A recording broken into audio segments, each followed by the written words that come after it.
नमस्कार मित्रांनो, नर्सिंग एक ईश्वर सेवा मी आरोग्यदूत या चॅनलमध्ये मी अक्षय तुम्हा सर्वांचं मनापासून स्वागत करते। मित्रांनो, तुम्ही जर माझ्या चॅनलवर आता नवीन आले असाल तर चॅनलला सबस्क्राईब करा, व्हिडिओला लाईक करा आणि शेअर करायला विसरू नका। कम्युनिटी हेल्थ नर्सिंग सेकंडमध्ये विचारला जाणारा GNM थर्ड इयर स्टुडंटसाठी प्रश्न विचारला जातो। ESIS कायदा म्हणजे कामगार राज्य विमा कायदा आपण बघणार किंवा ESI बघणार आहोत। तर आपण टिप बघूया। 5 मार्काला प्रश्न विचारला जातो, ठीक आहे। तर 1948 मध्ये पारित झालेल्या या कायद्यात 1975, 1984 व 1989 मध्ये सुधारणा करण्यात आल्या। हा कायदा म्हणजे कामगारांची सामाजिक सुरक्षितता आणि आरोग्य विमा यासाठी देशातील महत्त्वाचा उपाय आहे।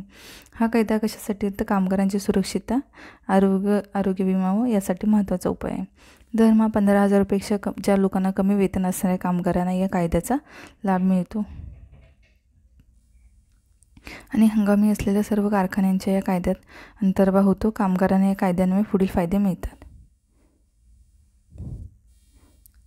तर कामगार राज्य विमा कायदा 1948 ESI खाली लाभ मिळतात। वैद्यकीय लाभ, आजारपणातील लाभ, गरोदरपणातील लाभ। याच्यामध्ये लाभ कोणते आहेत तर वैद्यकीय लाभ आहे, आजारपणातील लाभ, गरोदरपणातील लाभ, अपंगत्वासाठी लाभ, अवलंबितांसाठी लाभ, अंत्यसंस्कारासाठी लाभ। तर आता आपण कामगार राज्य विमा कायदा 1948 नुसार खाली लाभ मिळतात। तर वैद्यकीय लाभमध्ये या संपूर्ण वैद्यकीय सेवा शुश्रूषा यांचा समावेश होतो।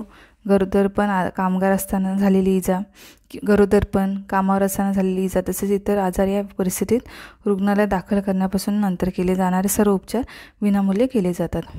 आवश्यकता असल्यास गुंतागुंतीच्या आजारात रुग्णांना इतर राज्यातील तज्ज्ञांकडे कामगार राज्य विमा महामंडळाच्या खर्चाने पाठवले जाते आणि योजनेअंतर्गत कामगार राज्य विमा रुग्णालय आणि दवाखाने यामार्फत वैद्यकीय सेवा पुरवल्या जातात। काही शहरात उदाहरणार्थ कलकत्ता कामगार राष्ट्रीय विमा योजना प्रमाणित केलेले खाजगी डॉक्टरमार्फतही सेवा पुरवली जाते। रुग्ण आपला डॉक्टर निवडू शकतो। काही केंद्रांवर ही वैद्यकीय सेवा कामगारांच्या कुटुंबियांसाठी उपलब्ध करून देण्यात आलेली आहे। तर वैद्यकीय लाभ ह्यांना दिले जातात। तर या संपूर्ण वैद्यकीय सेवा शुश्रूषा यांचा समावेश होतो। गरोदरपण, कामावर असताना झालेली इजा तसे इतर आजार या परिस्थितीत रुग्णालयात दाखल करण्यापासून नंतर केले जाणारे सर्व उपचार विनामूल्य केले जातात। आवश्यकता असल्यास गुंतागुंतीच्या आजारात रुग्णांना इतर राज्यातील तज्ज्ञांकडेही कामगार राज्य विमा महामंडळाच्या खर्चाने पाठवले जाते। या योजनेअंतर्गत काय होतं तर कामगार राज्य विमा रुग्णालय आणि दवाखाने यामार्फत वैद्यकीय सेवा यांना पुरवले जातात। उदाहरणार्थ कलकत्ता तर यांच्यामध्ये काय होते तर खाजगी डॉक्टरांकडून सेवा पुरवली जाते। रुग्ण आपला डॉक्टर यामध्ये निवडू शकतो, ठीक आहे।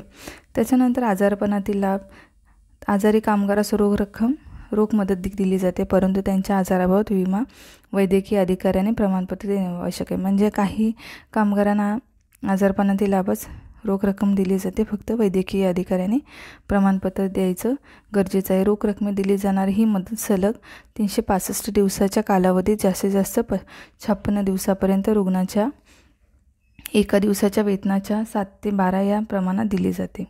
मात्र क्षयरोग, कुष्ठरोग यासारख्या जुनाट आजाराने ग्रस्त असलेल्या रुग्णांना 56 दिवसापेक्षा जास्त काळासाठी मदत रोख रकमेची देण्यात येते।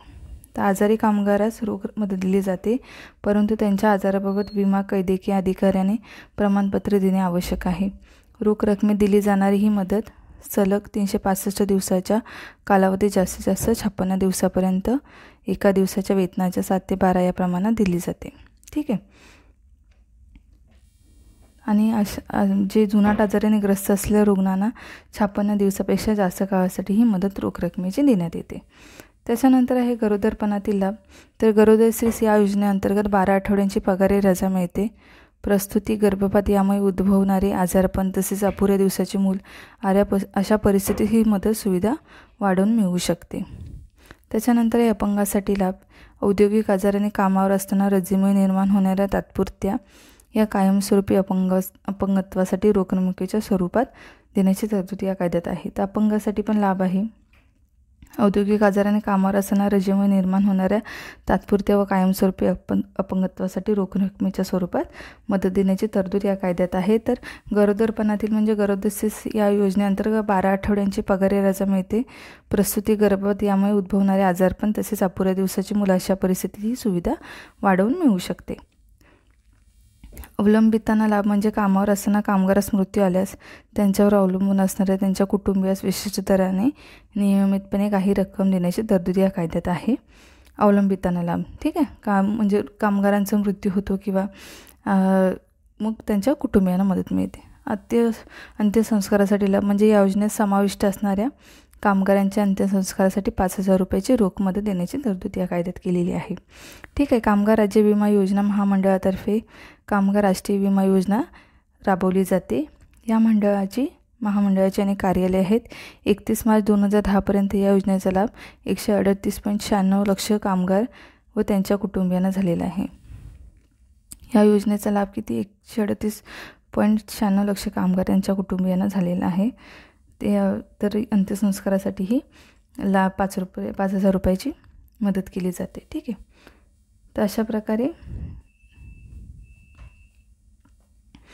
ESI कायदा आहे. ठीक आहे. तर अशा प्रकारे ESI हा कायदा आहे बघा. आणि लवकरच भेटू पुढच्या व्हिडिओमध्ये. तोपर्यंत धन्यवाद.